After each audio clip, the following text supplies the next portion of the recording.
RSS प्रमुख मोहन भागवत ने हाल ही में बयान दिया है, क्योंकि 100 साल पूरे आरएसएस को हुए हैं और इसी के लेकर ही 3 दिन का सम्मेलन था। और उसमें मोहन भागवत ने कहा है कि जिस तरह से भारत देश के अंदर हिंदू मुसलमान को लेकर जो राजनीति चल रही है, तोड़ने को लेकर जो चल रही है, तो उन्होंने पूरी तरह से यहाँ पर मना किया। उन्होंने कहा है कि हम राम मंदिर मुद्दे पर तो साथ थे, राम मंदिर आंदोलन में हम साथ थे, लेकिन काशी और मथुरा में हम साथ नहीं होंगे, हम साथ नहीं देंगे। यानी कि जो ध्रुवीकरण की राजनीति है, जो हिंदू मुसलमान को आपस में तोड़ती है, उन्होंने उसको पूरी तरह से तोड़ दिया है कि हिंदू मुसलमान इस देश के अंदर ही रहेगा। और इसी पर ही, इस मुद्दे पर बात करने के लिए हमारे साथ मौजूद है डॉक्टर दुआ साहब, तो उनसे बात करेंगे। तो आप क्या समझते हैं? जर्नलिस्ट महोदय, सबसे पहली बात तो ये है कि आरएसएस का 27 सितंबर 2025 को 100 साल पूरा होने जा रहा है। उससे पहले 17 सितंबर को हमारे आदरणीय प्रधानमंत्री मोदी जी का 75 साल पूरा होने जा रहा है, यानी बर्थडे है। 18 को मैं उनकी विदाई समारोह जंतर मंतर पे कर रहा हूँ। 26, 27, 28 3 दिन जो सितंबर है, वो जो है 100 साल का जश्न वो आरएसएस मनाने जा रही है। अब आरएसएस समझ गई कि मैं बीजेपी के सहारे नहीं चल सकता, इसको आगे बढ़ाया, मेरा बच्चा है, लेकिन अब उनका और भी बच्चा है। अब वो दूसरा दांव खेलने जा रहे हैं। अब वो अपने गोद में किसी और पार्टी को बैठाना चाह रहे हैं। और इसीलिए जो उन्होंने वक्तव्य पहले दिया था कि हिंदू से हमें नफरत करना है, हमें जो है हिंदू राष्ट्र बनाना है, अब हिंदू राष्ट्र नहीं चाहिए। अब उनको जो है मुसलमानों में दिख रहा है कि अगर हम इनको साथ नहीं लेंगे, मेरा भारत टूट जाएगा। और ऐसी सूरत में कहा, मुसलमानों का डीएनए हमारे साथ मिलता है, इसलिए मुसलमान भी भारत का ही हिस्सा है, भारत का ही बच्चा है, और हिंदू मुस्लिम एक ही है। तो ये एक सियासत का और अपने वर्चस्व को जो बदलानी, जो कमजोरी, जो आज जनता समझ गई है, उसको छुपाने का ये चक्र चल रहे हैं। मुख्य मुद्दा से ये भटका रहे हैं। और इसीलिए अभी इन्होंने फिर कल बयान दे दिया कि मैं 75 साल रिटायर करने के बाद भी काम करूंगा। ये मैंने कब कहा था कि मैं नहीं करूंगा?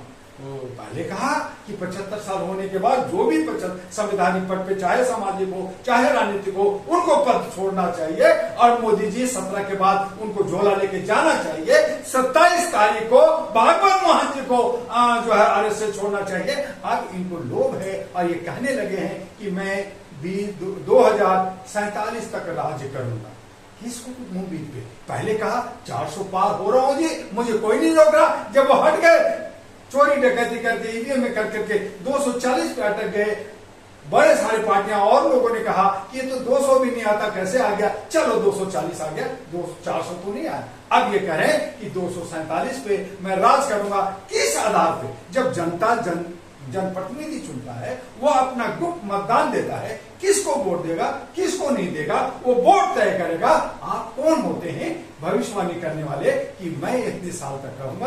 तो इस तरह की जो वक्तव्य ये दे रहे हैं भागवत मोहन जी दे रहे हैं, जो 100 साल हो रहा है, एक संगठन है। अब तो देश के प्रधानमंत्री लाल किला पे करें कि आरएसएस एक एनजीओ है, बहुत सुंदर, बहुत प्यारा है। अरे बहुत प्यारा है, तो उन्हीं का मैं कहना चाहता हूं कि वो आपका मोहन भागवत जी के लिए उन्होंने जो कसीदा कसा लाल किला पे 15 अगस्त, जो एक बहुत बड़ा त्योहार होता है लोकतंत्र का, आपका उन्हीं का अटल बिहारी वाजपेयी, उन्हीं का सरदार पटेल, नेहरू, सब ने आरएसएस को बैन किया था। ये गलत है, ये समाज को तोड़ने वाला है, ये हिंदू हिंदू खाली करने वाला है, इनको बाहर किया जाए। तो आप उनकी कसीदा कर सकते हो। आज आप जो है महात्मा गांधी को, आप शहीद भगत सिंह को, आप बाकी लोगों को आप अपमान कर रहे हो। चंद्रशेखर, ये हमारा सुभाष चंद्र बोस का आप जो अपमान कर रहे हो, और आपको वीर सावरकर नजर आ रहा है। तो इस तरह से ये जो कहते हैं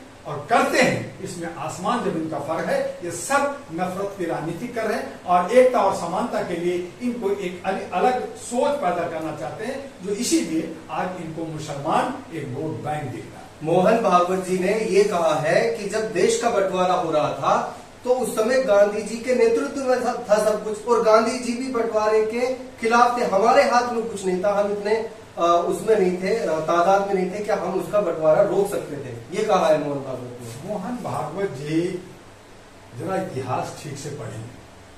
गांधी जी ने क्या किया, जिन्ना ने क्या किया, हमारे मौलाना आजाद ने क्या किया, हम उस वक्त तो पैदा नहीं लिए थे, लेकिन इतिहास अच्छे से पढ़ेंगे।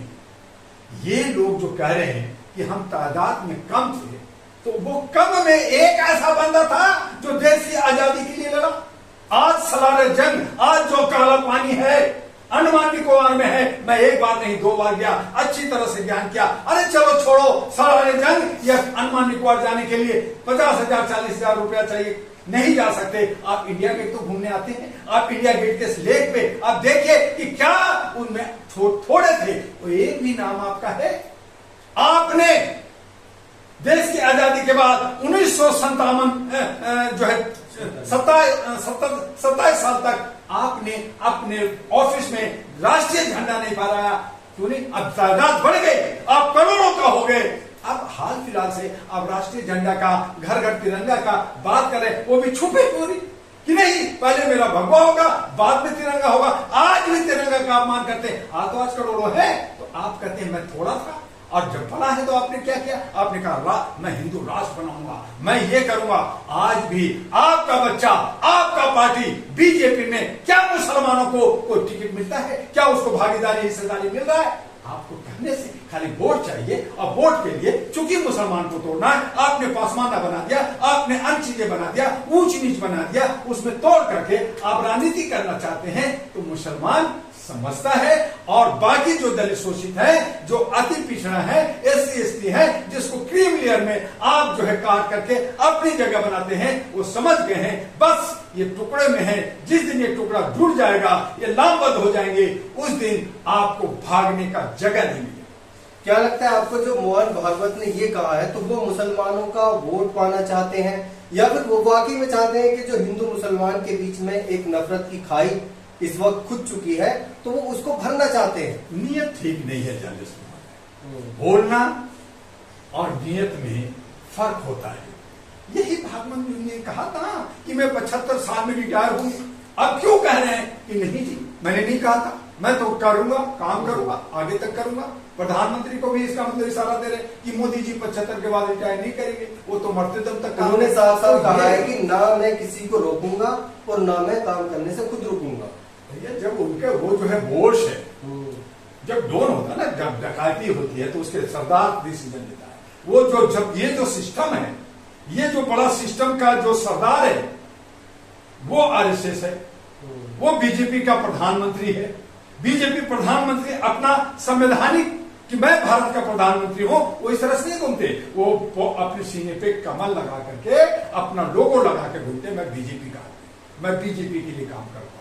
अपना पट्टा लगा के घूमते, वो अपना पट्टा लगा के घूमते, यानी एक कम्युनिटी, एक समुदाय के काम करते हैं। तो फिर आप सरभारा की बात नहीं कर रहे, आप झूठ बोल रहे हैं। आपकी कथनी और करनी में फर्क है, और ये जनता अच्छी तरह से समझ गई है कि आप जनता का नहीं है, आप लोकतंत्र का नहीं है, आप हमारे जमहूरियत का नहीं है, आप सेकुलरिज्म का नहीं है, आप संविधान और प्रेमल और मौलिक अधिकार का हितैषी नहीं है, बल्कि आप सिर्फ सियासत का खेल खेल रहे हैं। आपको सिर्फ कुर्सी चाहिए, और जो बाकी लोग हैं उनको मैं दबाता रहूं, कुचलता रहूं, शोषण करता रहूं, और उसके साथ जो है उसको खून पी करके मैं नरपिशाच बन करके, और मैं तांत्रिक विद्या लेकर करके मैं जो है अजर अमर हो जाऊं। जैसे अभी कुंभ का मेला हुआ, तो इन्होंने कहा मैंने मोक्ष की प्राप्ति कर ली। अरे भाई, मोक्ष की जब प्राप्ति कर ली, तो फिर ये धन दौलत की प्राप्ति के लिए क्यों भाग रहे हो? तो ये कथनी और करनी में फर्क है, और इसको समझना होगा, और जनता को एक नया विकल्प के साथ, डॉक्टर दुआ के साथ, अहरा नेशनल पार्टी के साथ खड़ा होना। तो हम बात कर रहे थे डॉक्टर दुआ साहब से, जो RSS प्रमुख मोहन भागवत ने हिंदू मुसलमान के बीच में जो खाई खोदी जा रही है उसके बारे में कहा है। मतलब लगता तो ऐसी है कि वो चाहते हैं कि देश के अंदर एकीकरण हो, और जो पहले देश का बंटवारा हो चुका है, हिंदुस्तान और पाकिस्तान का बंटवारा हो चुका है, तो वो ऐसा दोबारा ना हो सके। तो ये तो उनके कहने के हिसाब से पता लगता है, लेकिन असल बात तो वही जानते हैं, और आगे पता चलेगा कि क्या होगा। और इसी पर आप बात सुन रहे थे। धन्यवाद।